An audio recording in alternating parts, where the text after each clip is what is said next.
Hi, thank you so much for joining us for today's back to school webinar. Today, I'm mainly going to be focusing on some back to school tips for college students, but there's some healthy tidbits of information in here that anybody can use. My name is Bethany Lemons. I am a prevention coordinator here at Metro Drug Coalition. I mainly work with 18 to 24-year-olds. What we're going to talk about today, I want to talk about some of those common stressors that college students will see in the semester. That way, it's less daunting when it comes because we've already thought ahead and we've prepared for it. We want to make sure that we feel safe and prepared for the semester. College is a time of lots of transitions, and even just semester by semester, it can take us by surprise. We want to look at ways that we can prioritize our mental and physical health when the school year gets hard. We'll talk about some harm reduction strategies, and I'll also give you some resources that students and families can go to. A little bit of data on college substance misuse trends. I want you to know why we're talking about this. Why does this relate to Metro Drug Coalition? Why am I talking about college stress if I work for Metro Drug Coalition? Well, 49.6% of full-time college students reported drinking in the past month in a survey from NIAAA. And while that's less than half, that's still an important number that we have to look at and try to analyze and think about. With 29.3% engaged in binge drinking, those are definitely some numbers that we want to reduce and make sure that our peers are engaging in as healthy habits as possible and that they have the tools they need to make healthy decisions. 6.8% on this same survey reported heavy alcohol use. Every year, 1,519 students die from alcohol-related injuries, and about 14% of college students meet the criteria for an alcohol use disorder. Why does college substance misuse happen? So college is a time of stress and transition.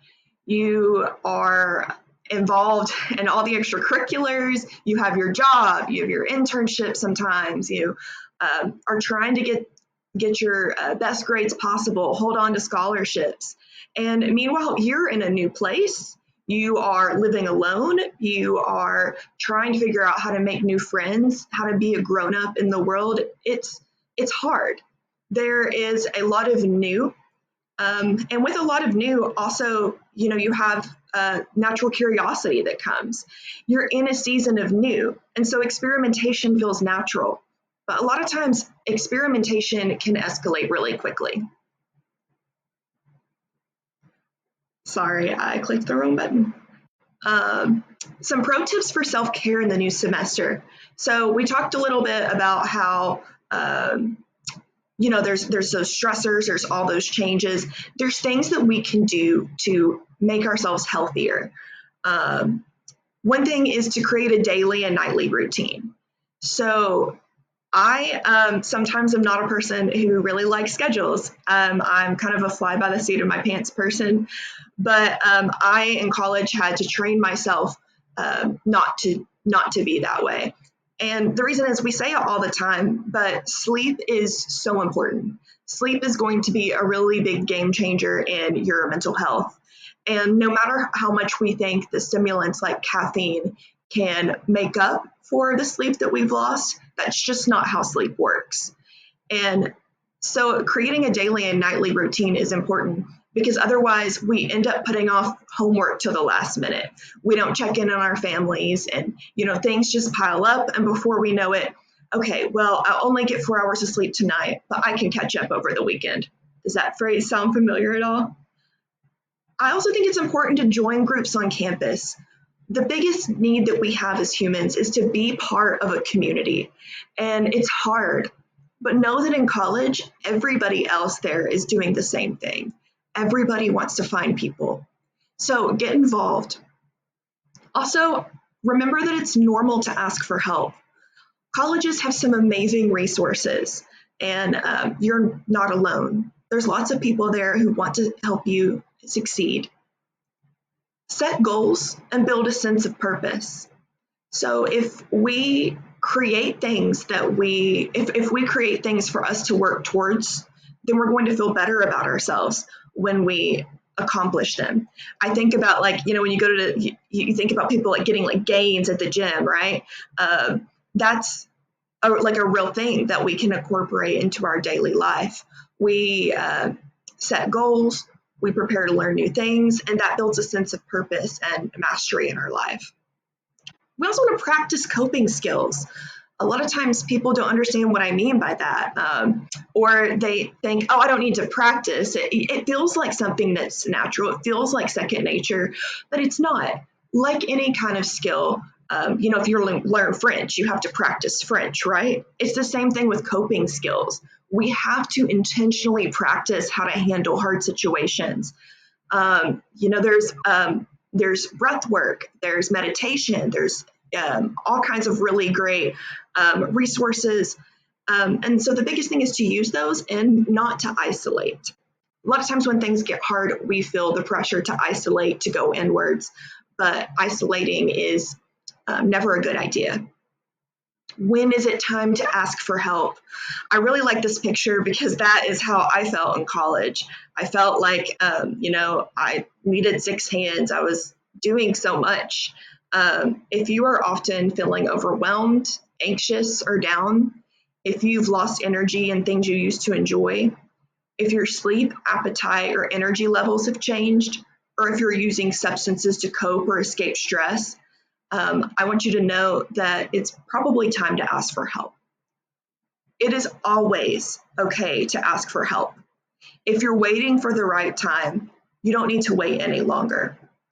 I also think that everybody should make a safety plan before it even gets to that point. We all should make a safety plan so that way we have something to refer back to when crisis does come. We know ourselves well. So if you'll go to mysafetyplan.org right now, just pull out your phone, or if you're on your phone, pull up a separate tab or something, and go ahead and make your safety plan right now. Screenshot that, place it somewhere that you'll remember, maybe even share it with some friends or loved ones. So some harm reduction. Don't rely on substances as a coping mechanism. Like I said, coping mechanisms are practice skills. And if the way that you learn to cope is by substances, then that creates a vicious cycle where the only way you can cope is by substances. Also, don't mix substances if you do decide to use them. For example, cannabis and alcohol, mixing those together is going to create way worse effects than just one of them solo.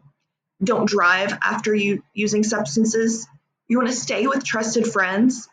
Always set a limit ahead of time and stick to your limit. Make sure that the friends around you know what that limit is and that they feel comfortable reminding you of it. Carry naloxone and fentanyl test strips on you, and make sure to call 911 at any time that somebody is unresponsive. Some resources. So the Gateway here in Knoxville, we have we have an amazing young adult alcohol anonymous group. I'd love to tell you a little bit more about that sometime if you stop by. We have amazing recovery resources and also just places to volunteer. We have a gym, we have a coffee shop. The Gateway is a really great place. I hope that you'll stop by sometime. But also look into your campus counseling and health centers. Your college has so much, and a lot of these resources you might not have access to after, for free and so easy after graduation.